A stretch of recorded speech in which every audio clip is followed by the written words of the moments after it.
If you want to get people to use your product to do the things you want them to do, such as creating a crowdsourced encyclopedia, you have to understand why people do things in the first place. This comes down to psychological theories of motivation, both intrinsic and extrinsic. Extrinsic motivation is when you're motivated by some kind of material reward, mostly money. But if you've ever been to a restaurant and filled out a survey for the restaurant chain because they promised you a free side of chips or salsa or something else, that's extrinsic motivation. This is powerful because people respond to incentives, but it's fragile. If the extrinsic reward isn't offered, people won't want to do it.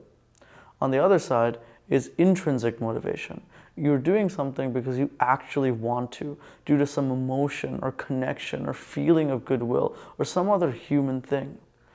Maybe you fill out the survey because you love the restaurant and you know the owners and you genuinely want to make it better so that your neighborhood has better food options. Or maybe you just want to see the burritos improve so you can have a better dining experience next time you come.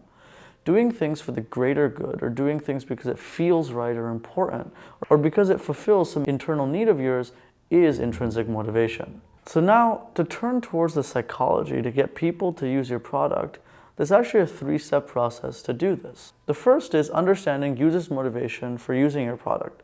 The second is convincing them to buy and sign up. And then the last step is getting them to stick around once they've taken the plunge. But that's what we'll focus on in these videos. But first, let's start by understanding how you get people to want to use your product in the first place. The best example of intrinsic versus extrinsic motivation comes from the famous Israeli daycare example.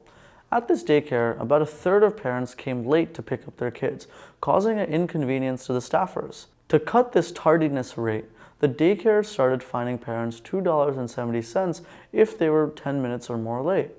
But this didn't help the problem at all. In fact, the fraction of parents who were late doubled. Why?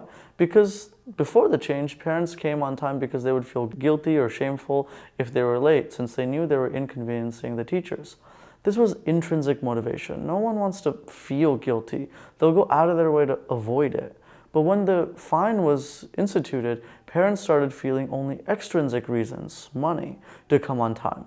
Parents quickly did the math and figured out that the extra time was worth the money, and all of a sudden, guilt no longer motivated them. This is a powerful point. Intrinsic motivation is far more powerful than extrinsic motivation, but extrinsic motivation tends to crowd out intrinsic motivation. Once extrinsic motivators are introduced, in the daycare's example, money, the social norms or the intrinsic motivation will be thrown out the window and can't be restored. More fundamentally, everyone does tasks for a reason. When monetary rewards are introduced, people lose any innate interest in the task and only do it as a means of getting the money. The task loses its attractiveness, and once the reward is gone, nobody finds the task interesting anymore. This is why people love doing hobbies for free, but that motivation vanishes once they start getting paid for it. There's a quote from an artist that explains it pretty well. Not always, but a lot of the time, when you're doing a piece for someone else, it becomes more work than joy. When I work for myself, that's the pure joy of creating. And I can work throughout the night and not even know it. On a commission piece, you have to check yourself. Be careful to do what the client wants. End quote.